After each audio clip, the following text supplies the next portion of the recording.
Comprehensive Economic Summit, exhibition of Nigerian organic agricultural produce, and a meritorious recognition performance awards to deserving Nigerians and industry icons. Nigeria Week will showcase Afrobeat A-list artists Ice Prince, Terry G, Orishefemi, Oris Wileke, Konga, Bigiano, Nice Flow, Jet Play, and many more. Dates 17th to 23rd July 2023. Time 10 a.m. to 11 p.m. daily. Venue Lighthouse Theatre, 262 to 274 Camberwell Road, London SE50AY. Tickets available on Eventbrite at www.eventbrite.com/Nigeria Week or numbers below. For more details, visit our website www.superiorradioandtelevision.com. Nigeria Week, produced by SRTV in partnership with the Federal Ministry of Information and Culture, Nigeria Film Corporation, and lots more. Don't be told, be there. Hello viewers, good evening. My name is Princess Kessy and I'm reaching you live from our SRTV studio here in London. Of course, it's the official countdown of the Nigerian Week London. Like I did promise in my last show, you always be seeing my face. What are we talking about? Is Nigeria we're talking about. And we have a lot of activities lined up already for that event. It's going to be fun like you already know. I did promise as well that I will be bringing you guests back to back. And today I have with me a very special person. I have a guest who is one of the awardees, and I know you're wild. Even me, I'm wild. You can't wait to see. So sit back, relax, and I will bring you my guest. Yes, it's the Nigerian Week we're talking about. I have with me today live on the show no other than Maxi Obi Ojelu Igbo Eze is the coordinator of Congress of Igbo Leaders UK, also an IT consultant, a program test manager at Purging UK. A whole lot more. The bio is long, it's so lengthy, but we'll start with this one for now. Good evening, sir, and nice to have you on my show this evening. Good evening, viewers. Thank you very much. I greet you with the sincere greetings of peace. In my native Igbo language, we say Udo Dileno, which means peace be upon you all. Thank you for having me. Yes, you're welcome, Mazi. I actually love that name. That's the name I call all my Igbo friends. We're back in Nigeria. Once you are Igbo, my colleague, everybody just call them Mazi. I don't know the meaning though, but I just love it. So that's what I call them. So nice to have you. Yes, Pleasure. sir. So it's the Nigerian work we're talking about. How do you feel about this? How's the feeling like? Let's start from there. Well, it's a feeling of excitement. I was privileged to have been contacted and informed about the day, and reached out to us as a community, and we're very excited to be part and parcel of this grand occasion. And the outline is quite massive. People who will be coming in from Nigeria and all over United Kingdom and the US. It's going to be a grand finale of us meeting and networking at that event and creating the bonds of friendship on the day. Now, Mazi, what do you think this means to us Nigerians? Now, not just we, the Nigerians here in diaspora, but even back home. What do you think this means to every one of us? I think it means a lot. You will recall that after the last elections, tempers were high, and a lot of expectations were dampened. And a grand event like this is expected to heal, to bring healing back to most of the people, most of us as Nigerians, and to afford us that opportunity to network with one another and continue the healing and the nation building. Um, Nigeria has to be great again, and it will take understanding, it will take patience, and it will take perseverance from all of us as people to get us going together as a nation. And well, let's talk about it's Nigerian Week London. Of course, we brought Nigeria here to you guys here in London. That is how I used to say. I feel like we brought the whole of the country here. That's saying that if Mohammed will not move, sometimes the Martin will move. We know that some of you people do go home often, but some are here, they're working. Of course, we know Nigerians were strong, and of course, that hustle spirit. Now, what do you think as well? What impact do you think this will have on the Nigerians resident here in London, in the United Kingdom? Well, to be very honest with you, I'm sure you're aware that everywhere Nigerians live, they import and export their culture and tradition and personality and affluence. That is So true. we in the UK are not left out because we have generations of Nigerians that have lived here, and the culture and tradition of the Nigerian people are very well integrated into the British society. So we are not losing much. We've got all the food you've got in Nigeria. We've got all the culture and tradition that you've got. I think we're even doing better in terms of culture and tradition than the people in Nigeria because they are very much busy chasing money, and we are the people now holding the culture and exporting it to the world.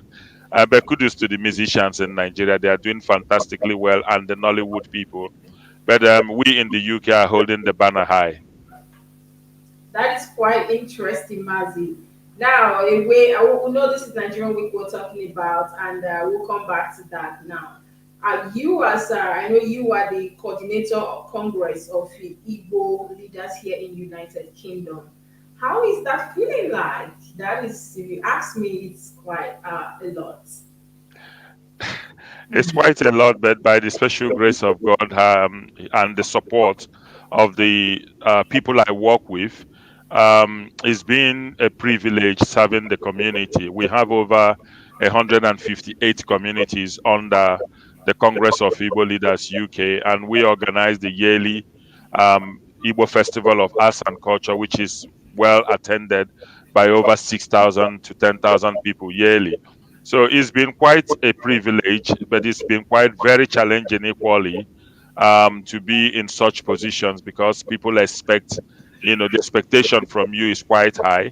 But the only thing is that sometimes, again, people do understand that you're human and that you can make certain mistakes. But the truth is that I have a very fantastic team that I work with, and we all share the glory and the blame together.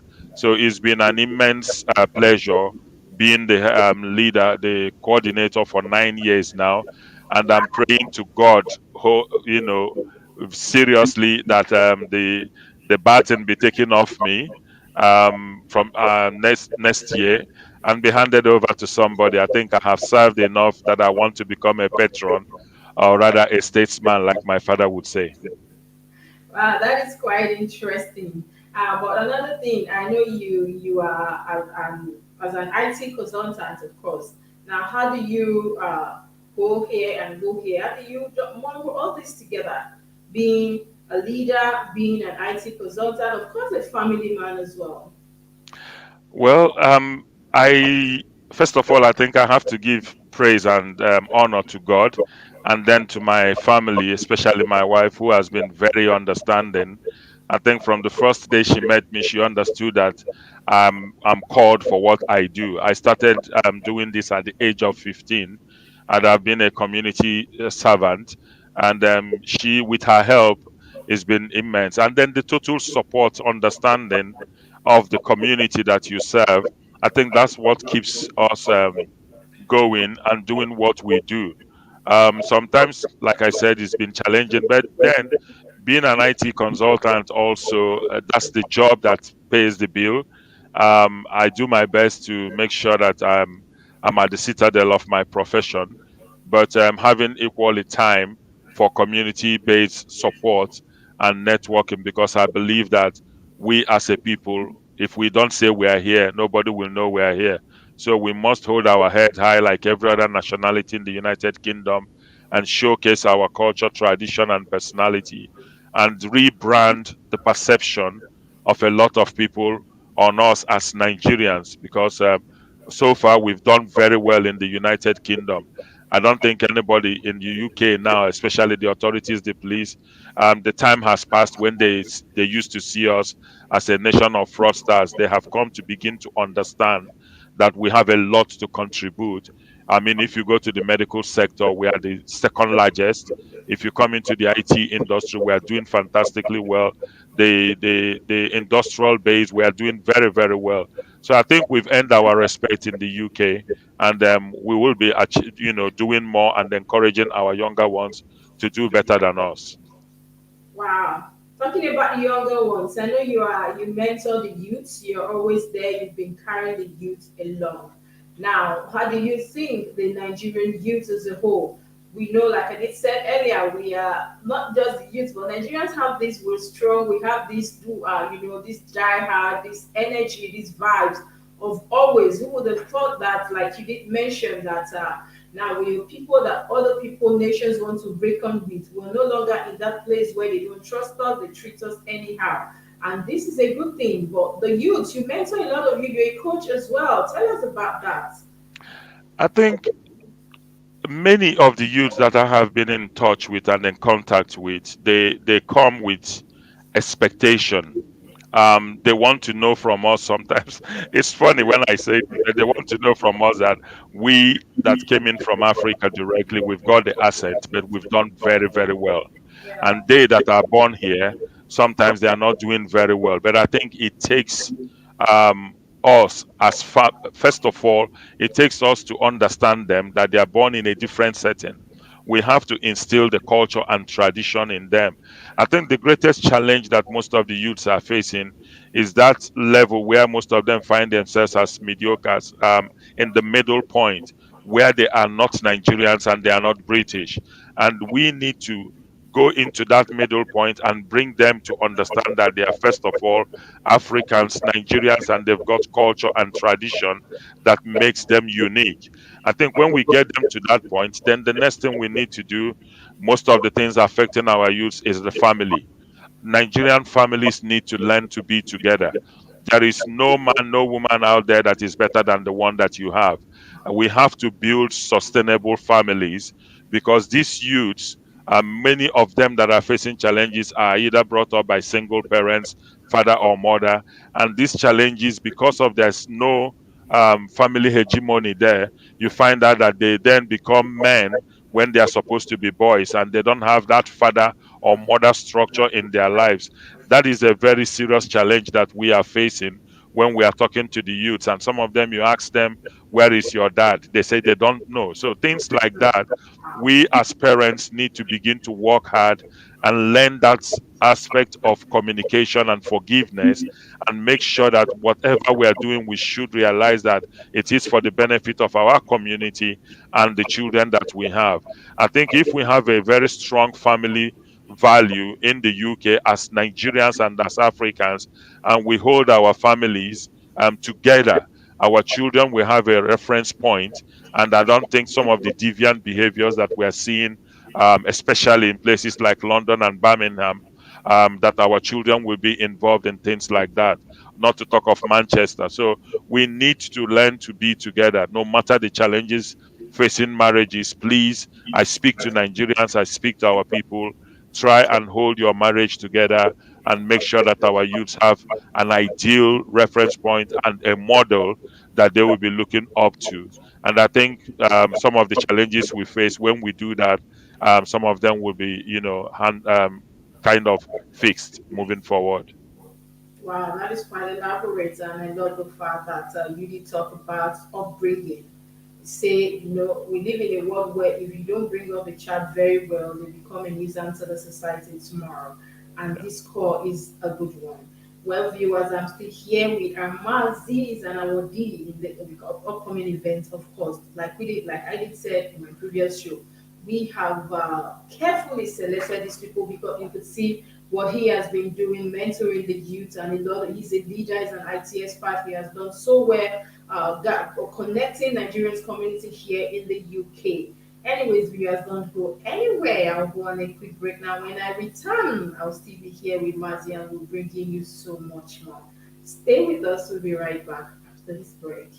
Hooray! It's Nigerian Week London 2023. This is a celebration of Nigerian foods, film, arts, culture, fashion, music, dance, and comedy. Also, there will be a comprehensive economic summit, exhibition of Nigerian organic agricultural produce, and a meritorious recognition performance awards to deserving Nigerians and industry icons. Nigeria Week will showcase Afrobeat A-list artists, Ice Prince, Terry G, Orishefemi, Oris Wiliki, Konga, Bijiano, Nice Flow, Jetplay, and many more. Dates, 17th to 23rd July 2023. Time 10 a.m. to 11 p.m. daily. Venue, Lighthouse Theatre, 262 to 274 Camberwell Road, London. London SE50AY. Tickets available on Eventbrite at www.eventbrite.com/Nigeria Week or numbers below. For more details, visit our website www.superiorradioandtelevision.com. Nigeria Week, produced by SRTV in partnership with the Federal Ministry of Information and Culture, Nigeria Film Corporation, and lots more. Don't be told, be there. Hello viewers, you're welcome back from that quick break. I'm still here with Maxi Obi. He is from Imo State, so you're gonna say at home we did. Don't feel like we're in London and then we are away from home. No, I promise on this show that I will be bringing you back to back Nigeria, everything there is to Nigeria, so you can see him from the way he's speaking. He never be doing for net. Forget how many years he done there. Now that's something that is very peculiar with the Igbos. You know, they travel for a long time, they go away from the country for a long time, and you see them, that thing, that you know, that vibes is still there.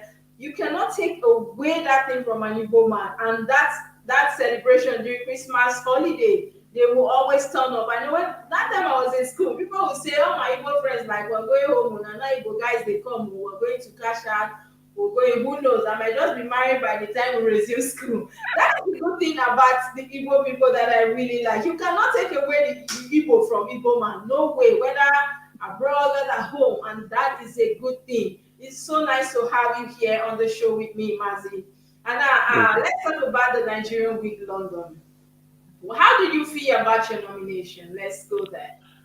It was actually a surprise. I was not even aware, honestly, about the Nigerian Week until I was contacted by a very close friend of mine, Lawson. We act movies together, Nollywood movies together. So I've known Lawson for quite some years, and he told me about it. And here I was being contacted, and I was informed that I'm one of the award recipients. I never knew anybody took recognition of me in the Nigerian community. So it was good. It was heartwarming. I shared the news with the members of the Congress of Igbo Leaders Facilitators, and everybody was happy because we have always worked together. So the award is not really my award because without them, I wouldn't be where I am. Without the community, I wouldn't be where I am. So it's an award I will be dedicating to the entire community because without their support, without their finance, the sacrifice of their time, talent, and resources, nobody would even recognize that I exist. Wow, that is amazing. Like I said, also, you know, this that's the good thing about Nigerian Week. We look at the people that have been able to impact lives, that have been able to carry people along, who have done well, Mazi, and of course that's why we brought you on the show today. Kudos and thank you for all you will still do. We say thank you. Now tell us about your book. I know you authored a book. So tell me about that book. Okay, The Lost Igbo Treasure is a book I wrote some years back. And the reason for that book was I looked at the Igbo nation. I found out that a lot of us, a lot of our people think that they want to show off by the use of English language instead of our Igbo language. And Igbo language is not complete without the proverbs. Chino Achebe in Things Fall Apart said that proverb is the palm oil with which words are eaten in Igbo land. And what I tried to do was having in mind the future generation, the younger people who have not assimilated the use of proverb in the language. I kind of documented over 1,000 proverbs and then gave a semantic analysis of these proverbs in the book. And then because I'm from the Aro Kingdom, I'm from Aro Chukwu originally, resident in Aron Dizog. So I had to write again about the Igbo history, where the Igbo started from, and the Aro Kingdom particularly, to educate people on the role we played. Because when you go to places like Wikipedia and you read some of the colonial biased books, they often link Aro Kingdom to slave trade, which was not true. Aro Kingdom resisted the British people, fought against them. We even defeated them in a war before they went back and reinforced and came to Africa and stole our people into slave trade and all the torture and wickedness that was kind of made carried out against the entire African nation. But because they had access to literature, they kind of rewrote the history to blame us for slavery, for slave trade, when they were the people who came here and actually stole our mothers and brothers and sisters from Africa. So I wanted to make sure that our young people and Nigerians in general do not believe in that what Chimamanda described as the one single narrative. So I tried to make sure that I gave the truth and the facts. I wrote the truth and the fact in my book so that people can, can reflect on it and equally do some investigation. Like Peter Obi would say, they can verify. I love that. And of course, viewers are still here. This is Mazi. You know, the profile is so long, it's so long, amazing. He has it's a full package. And we can't even take them all, but we just touch the little ones we can for today. He will always be on the show anytime we want him to come. And sir, talking about Nigerian Week London. Now, how do you think Nigerians, other Nigerians that are listening to you right now, both here in the UK and of course at home can connect into this? I think it's a very great opportunity if you think about the lineup of this event, all the activities leading to the actual award. It's to showcase Nigeria to the world. At this particular point in time in our geographical space, we need foreign direct investment. We need people to begin to see Nigeria from a different light. We all are suffering because of the misinformation or misconception of Nigeria by certain people. So we in diaspora, first of all, we need to rebrand the image. We need to speak to people to begin to see Nigeria as a potential. We've got over 200 million people, and you can imagine the huge market after India. Why is it that people are not going to Nigeria? So this opportunity is for people to see Nigeria from a different angle and begin to pick up interest in coming to invest within Nigeria. And I happen to belong to a club equally called the Quintessence Club. What we've been able to do is to go into the Chamber of Commerce and to attract investment into Nigeria. And people are beginning to look at Nigeria with a different light. And what we are offering, we are not telling you bring your investment. We are going to contribute to the investment. We will have an agreement with you. We will be your representatives in Nigeria. And when the business starts growing, come with your expertise and let us grow it together. So we are offering not just the environment, we are offering equally our time, talent, and resources. We are offering you our environment, and we are offering you the hospitality of the Nigerian people. And it will shock you sometimes that some of them would say, as a white person, do you think I will be accepted in Nigeria? And I told one of them, I said, I did not know about racism until I came to the airport of UK. I never knew what racism was all about because we in Nigeria were brought up to see everybody as human being. And even when in those days when we were small, when we saw the white people, we called them Oyibo, and everybody was welcome amongst us. We did not understand what discrimination was until some of us got on board a flight. So I keep telling them, I said, Nigerians don't care who you are, what color you are, as long as you don't block their space. They are on a mission and they want to make money and go home. That's them. They don't care who they make the money from. So we're very hospitable people, and that is the angle that we need to sell to everybody. It's not every Nigerian that is a fraudster. We have people who are doing exceedingly wonderfully well in their different spheres of life, and we want to get people to see that aspect of us through this Nigerian week. Wow, this is so amazing. And now, Mazi, just before we let you go, but before my last question, I really like your Ishagu. Thanks for putting on that. And I do hope, as people are turning up, we'll see more of Ishagu, different colors, because of course it's a Nigerian day. And we are actually, let me just give you a little exposure, Mazi. Actually came with Ishagu. Can you beat that? I love the color Well, so much. I bought my mother. I told my mom a long time ago. My mother bought the expensive one, the black one. Actually made it for this event, and it my is nice. yes, putting on that. And so we do hope that you all Igbo people turn up with your ishago and your red cap and all that mazi kind of thing, just to showcase us even to the world.